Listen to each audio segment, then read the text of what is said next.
You would never guess in a million, or should we say 27 billion years, that this bicycle repairman is the long-lost biological father of Jeff Bezos, founder of Amazon.com, the man who changed the way we shop.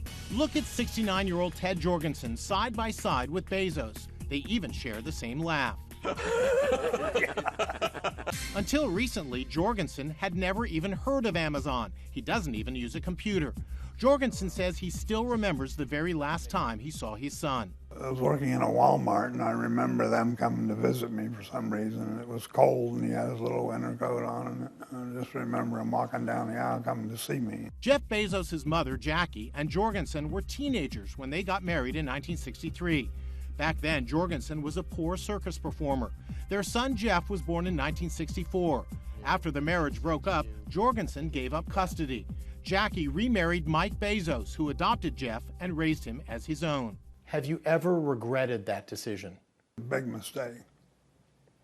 But at the time, I thought it was the best. Jorgensen opened a bike shop and toiled away in obscurity for the next 40 years. Ted Jorgensen was working in his bike shop here in Phoenix, Arizona, when a biographer writing a book about Jeff Bezos came in with news that would change Ted's life forever. When the writer came in and told you that your son was Jeff Bezos, what was your reaction? He asked me if I knew who Jeff Bezos was. And what did you say? I said, no, the name kind of sounds familiar, but I don't know.